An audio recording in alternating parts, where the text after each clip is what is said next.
Hi everyone, I'm Jude, and today I'm going to take you through what you need on a residential solar website. So, what happens more often than not is, someone will set up a website for a solar business. They'll go, okay, I need a homepage, I need maybe a page for solar installation, I need an about page and a contact page.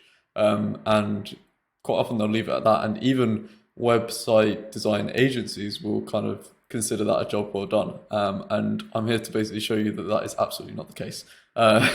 So there is a lot more that you can cover on a website that is, one, going to make you trustworthy because you've actually put in the time to kind of showcase everything about your business and what it does and who it serves on your website.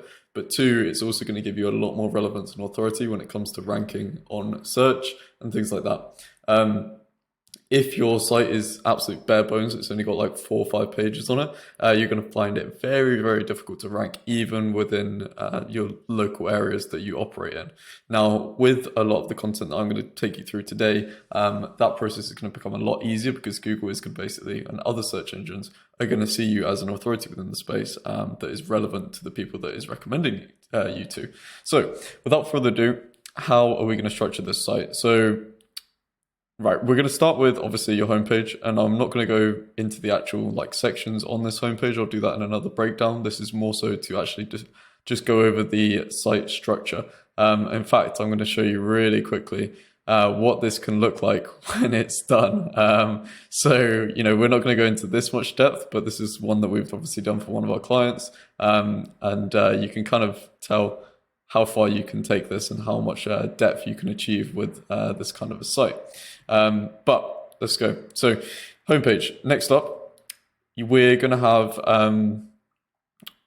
a services kind of area. Now, this video is specifically for residential solar websites. If you offer residential services or domestic services and commercial services, then you're going to want to break those two apart. I'll probably do a video on this as well, but you could, for instance, have residential solar as a section, and underneath that you'd have your residential solar services, or you could have vice versa with commercial.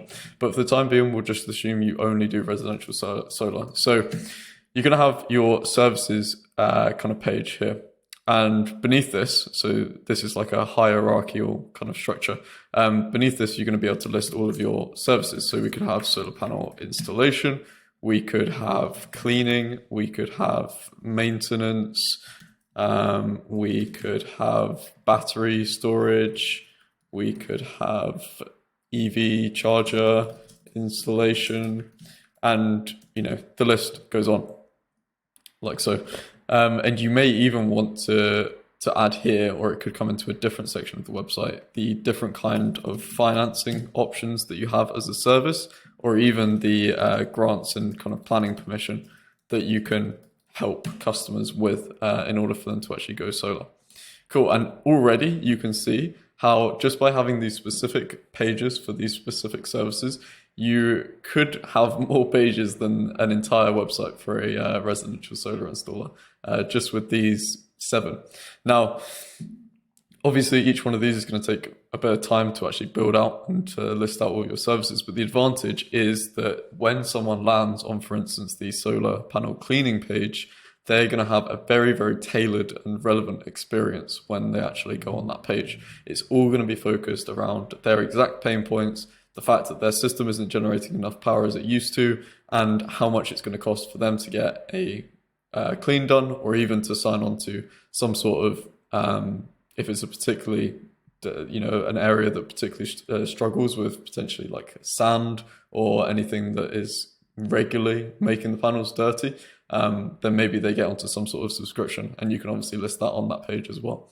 And these can be very, very tailored. And of course, you can run things like Google Ads to these pages, and they are going to be very, very specific based on the keywords that the individual is searching for. Okay, cool. Now, next up, we are going to have the locations. So we'll come here, locations. Now, this is where it gets a little bit more in depth, because if you're a very, very small business and you only operate in a couple of locations, maybe you would come here and you'd go, okay, I operate in Dunstable, I operate in Luton, and I don't know, I operate in Berkhamsted.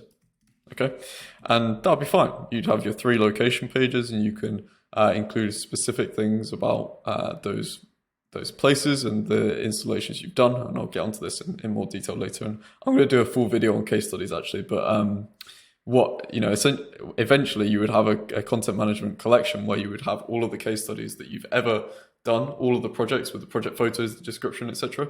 And you would then have those tagged to a location, and they would then, of course, flow onto these pages here. And you'd have, a section in each of these with, a grid of all the different projects that someone can view. And if they actually click that project, then they'll get taken to your page, which has, all the details on the case study itself. Great. So what is the more advanced way to approach this? Instead of having these manually created location pages, what we recommend is that you actually have, so you've got this locations page at the top, which is going to house, it's going to reference all the different locations that you operate in. Similar with this service pages, this is going to have, a piece about all of these different services that you offer. But beneath that, you would actually have a CMS page for, and then in brackets, location, because you would basically make one page that you put a decent amount of effort into, and it feeds through different data and, is very tailored. But then you would actually roll that page out for 10, 20, 30, 40, 50 locations that are very specific, which you can actually start to rank for. And what you would do is have all these fields set up on that page where all you have to do is write, the name of the location, write anything to do with the location that's specific. It would automatically flow through the different projects. You could list out the services that you offer in that location. And what we can do is have different visibility for that. So we can have all of the services listed in this like template page. In fact, I'll call that a template because that's probably easier to understand. In this template page, all of the services listed, and then we can have conditional visibility within how the website is set up, so that when you tick whether a service or a service is available in a certain area, just from within this basically checkbox that we can set up with the website, or that you can set up with the website. We use Webflow, by the way, which is what we'd recommend for this kind of a site.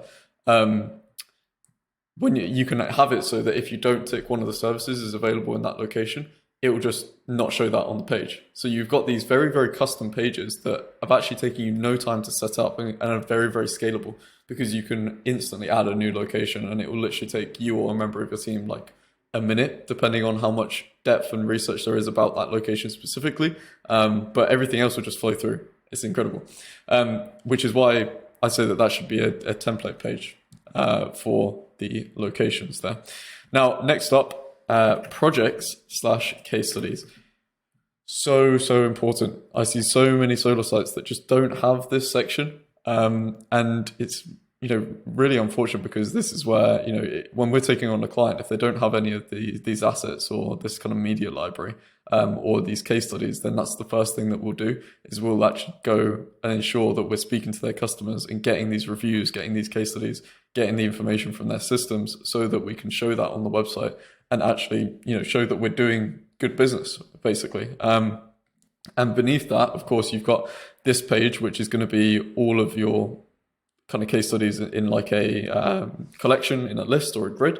And then beneath that, you're going to have the individual CMS item for each case study. And so you're going to create one page, but then you'll be able to input the information for each case study within that, that will flow through into that page. In fact, I'm going to show you real quick. So this is the backend for one of the sites that we're creating. In fact, it's going to be our own site, little sneak peek. But I'll show you just how easy it is to do this. So this is a little bit different because it's actually a case study for our clients, and it's very, very in-depth, this one. But I can show you, how it works. So basically you would just fill in this information, you'd check if it's a featured product, you'd upload a client logo, click the category of the client. Obviously in your case, it would be things like, did they have a solar installation? Did they have battery storage installed? And you can then categorize things like that. And once you've done that, you're going to have a case study like this, where you've got all this information through here flowing in, and that is going to then generate if I head over to the actual page, case CMS case studies template, that says you're going to generate a full page with all of that information flowing through like so. And this is just a template case study. We haven't actually done this yet or finished anything off, but as you can see, the project kickoff information that was previously shown in the CMS here, project kickoff information, that's just flowing straight through. Super, super powerful. And basically means you create one page once, and then you can reuse this over and over again and have all of this information flowing through.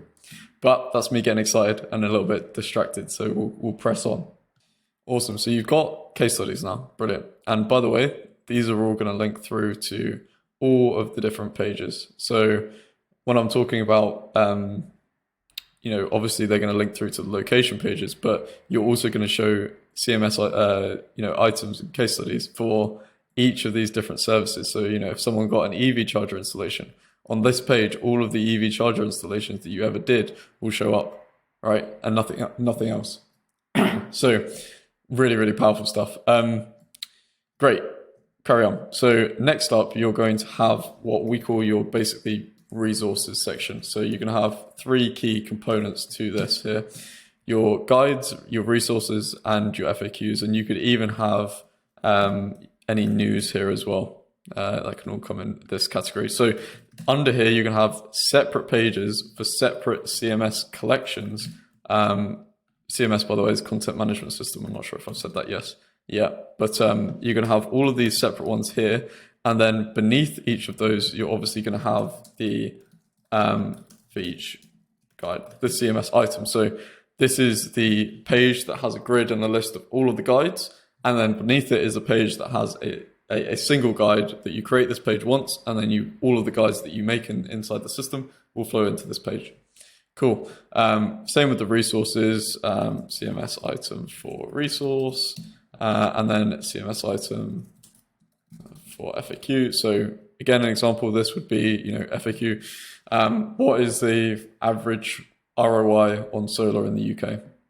You would be able to basically have that question, have the answer, and have any imagery or whatever that you would, or infographics that would accompany with that answer, and you'd be able to just chuck that into the CMS in a similar way to how we did here, and you'd be off to the races, and you'd have a page generated for it right away. Same with news items as well, but quite a lot of sites already have news or a blog. It's a pretty simple one. You can already see how we're starting to build quite the infrastructure here, and how this would just blow most residential solar websites out of the park, at least the smaller ones. So yeah, let's press. So next up, you're going to have a page for our process. Okay, this is really important because you need your customers to understand, how every step of the process looks with you. If you haven't got that sorted out yet, then do get in touch with us because we can help. But they're going to need to know, from the point that they get in touch to when they get a quote, to a site, a visit to their property, to when the actual installation team turn up, to anything after, in the after sales and the customer process. So everything needs to be laid out to them. It needs to be very, very clear. You don't want there to be any surprises. And if your process is in place and it's a good process, then why not advertise the hell out of it? Because your customer's going to really appreciate it, right? Great. Next up, you're going to have events. So we recommend obviously running events, different kind of things, installation, training hubs, or different, just general kind of like local events and things like that, or sponsoring events. So having a separate page for this, and then having again a CMS item beneath it, like within the collection for these events, will be really, really helpful. In fact, that should say for, and then whatever the event is. Cool. Next up, you're going to have supply chain / products. Now, you might not name it this, but it's very helpful for customers if you just list out all of the different products that you actually offer on like with your installation services. So again, this would be a collection with a grid, and beneath it, you would have the item for the specific type of product. And of course, once again, I'm going to do a bit of drawing. If the product here links to one of these services over here, then that's going to show up within that service page, and likewise the service is going to show up within the product page. So we want to make sure that we're linking all across these different pages so that a customer has as many chances to actually convert to something that we want them to do as humanly possible, right? So if on the flip side, we just had a homepage and like a page for solar panel installation, maybe they go on the homepage, then they go to the solar panel installation page. They're not quite sold. They haven't put their email in. They haven't given us a call. They haven't inquired or whatever. They've got nowhere else to go. They're just the only place for them to go is to leave the website, right? And that's the last thing we want. We want them to at least have given us some form of contact information or registered interest in some way before they leave our website. So instead, if they go from home, I've got to get my pen. If they go from home to services, and then they go, oh yeah, no, I definitely need a solar panel installation. I know that much, but considering that, I actually need EV charger installation as well, I think, because I'm considering getting an EV next year, etc. But I'm not quite sure if that's a good idea. Then they're going to go to the guides and they're going to read some of the blog, right? And they're going to read one of the items that you've got on electric vehicles. And then they're going to go, well, how long does it take an EV to charge with a home charger? Then they're going to go to the FAQs because you've got an FAQ item on how long it takes and each of these different pages that you've already got, say 7 steps, will all have call to actions on, right? Where call to action is either to inquire, to download a free resource in return for your email address, to do a solar ROI calculation, right? All of these pages give you another chance to convert them to an actual lead as opposed to just a visitor on your website, an anonymous visitor. And that is the idea we're trying to present here. Each page in itself will be optimized to convert. But if you have a customer going through 8 pages instead of 1, you've got a much higher chance of them not only like knowing your business more, because people only buy from people they know, like, and trust, right? And they're going to know more about you. And in a second, we're going to go over some stuff to help them trust you as well. Not only are they going to know that, but they're also going to go through far more touch points that you actually have set up ready to help them convert and do what you basically want them to do. Cool. So we've got supply chain and products. Brilliant. Next up, we're going to have a very simple one for awards. Any awards that you've won. Again, this is a CMS collection. So one page with a grid, one page that's a template for all of the awards that you've won. Cool. Next up, you've got the About Us page. And in fact, what I'm going to do is the awards should actually be underneath this About Us page in the hierarchy. But there's much more as well. So in here, obviously, you've got just at the top the standard About Us page that has some information about the company timeline, the team, the awards that you've won, the number of projects you've done, all of this kind of stuff. But each of those can be its own page as well, because if you've got a big team, you're not going to put all of them on the About Us page, but it's great to show that you're actually showing not just the leadership team, but also your installers, everyone else that's involved in the business, right? So within here, you're going to have the full team. And within here, you're going to have a page for each of those team members as well. And I'll explain why you're going to do that in just a second for team member. So not only is this going to give you a load of depth into your site, again, it's going to make people really, really trust what you're doing. It also has a major, major benefit when it comes to your SEO and your content. So if you've got pages for these different team members, you can obviously, whenever you create any of these guides here, so you've got the guide, the resource, the FAQ, and even the news. Whenever you create any of these, you can say that the author was one of these team members, right? And you'll list them on that page, which is going to have a link through to their individual team, team member page, right? And that's going to basically, when Google goes and crawls this site, they're going to look at this guide, say on electric cars or on solar installation. They're going to go, okay, is this person or this author trustable? Do we know who wrote this? Especially with the rise of AI generated content, which we do use in our processes, but we can kind of aid the problems with it by using this approach. But they're going to say, is this person trustable? Should we promote this content to visitors or to searchers? And they're going to go, the scraper is going to go straight to the team member page. If that team member page has all this different information, has a nice profile photo, has the different awards that the person has potentially been involved in, has the different reviews. Now I've got to draw 5 stars.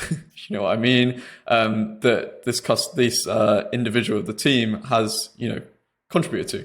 If all of that is there, Google is going to give you a massive, massive big thumbs up and is going to be very, very, very happy. And that is just one way that we can get your site to basically appear as much more authoritative than it currently is. Cool. And it also is another way to show appreciation to your team, because they're going to have their own page on your website that they can submit the content for and that kind of thing. And you only create this page once, remember, and then all of the content just flows through into the system. Super, super simple. And yeah, another way again to show that your business is people are what grow businesses. And if you're not going to show that on your website, then you're kind of taking the credit for what the people in your actual team are doing, which isn't the best, and that comes across to customers. Cool. Next up, you have got careers, of course. So let's add this careers here, and again, beneath the careers page, you're going to have a CMS item for a job listing. So again, on the About Us page, you'll have, we're hiring, just a very small section that says we're hiring, or maybe underneath the team section. And when someone clicks that, they go to the careers page, which they learn more about actually working with you, and they have a list of open job positions. And then on each of those, they can click in and they can see the actual CMS item for that job listing. Multi-faceted benefits here. Again, you even have a chance for when people search up solar installation jobs, your listing comes up and you get those people applying through your website at no cost to Indeed or LinkedIn or whatever. Perfect. Cool. Next up, you may have things that are particularly important to your About Us page. So you could have, a sustainability pledge or things like that. You could have anything that you do that is related to charity activities. And then again, beneath here, you could have the item for any charity events that you've run, for example. And again, if we zoom out, you're starting to see how big these sites actually become if you do things properly. And you actually take the time to create something worthwhile, as opposed to just spinning something up very quickly on Wix or Squarespace, which too many companies do. Not that there's anything wrong with those platforms, that it just isn't the foundations beneath the work that you're actually doing. Cool. And then next up, of course, you got the boring stuff. So you basically have all your legal pages, which would be, again, one template, but for your legal page. So, data privacy, GDPR, Modern Slavery Act, all of that kind of stuff would be housed under those pages. And in fact, there's probably one more, and maybe you'd have a nice little gallery. And of course, actually, you'd have a page for your reviews as well, and your testimonials. And you'd have an individual page here. Well, I was going to say you'd have an individual page for your testimonials, but in reality, that's going to be your case studies, and the testimonial will be linked to the case study page. So whenever you post a new project or case study, you should be getting a review from it, either photo, ideally video, then photo, and then text if none of those can be done. But yeah, that will flow through into the case study and show there. So you don't need an individual page for each review here, but you do need one for all of the reviews, kind of a wall of love like that. Cool. So that is pretty much it. Obviously, if you were to expand on this, you could definitely do so. And as I showed you there, you could go much further than what I've just showed in this video. But this is definitely a great starting point, and would put you far ahead of most companies in the space. Even if you are a much smaller business, operating and creating a website in this way makes you seem much larger, and you can still maintain all of the small business benefits that you may have with customers, like likability, trustability, all this kind of stuff, if you do it in the right way. Now, that was a pretty long and extensive video, so thank you so much if you're still here and watching till the end. If you do want to receive this template here, so you can go through in your own time, either PDF or with a link that you can actually, like I'm doing right now, you can see and zoom in. There'll be a link to it in the description for you. But if you don't want to go through all the effort of actually, not only figuring out which pages you need, but also designing, developing, writing the copy for all of them, then of course we're here to help. We essentially scale solo businesses, commercial or residential, with digital marketing. So we're here to help you do that. And hopefully I've expressed kind of some of our expertise in this video, but this is only scratching the surface on one topic. If you do want to learn more about digital marketing specifically for solo businesses, then definitely subscribe. Either subscribe to this channel, but also to my newsletter where some of the similar kind of content is going to be posted, but also some more text-based stuff. If you prefer email newsletters, then definitely do that. And yeah, I look forward to seeing you around with the future episodes to this. Obviously, one of my next ones is going to be structuring a commercial solo website, but then also going into much more around the case studies and all this kind of stuff, and as well as the other elements of digital marketing, digital PR, SEO, social media management, all of this kind of stuff, even automations. So yeah, definitely hop on the train and get ready for a wild ride with this kind of really niche down content that I think will be really, really valuable. Cool. Yeah, I think that's all. So I'll see you in the next one.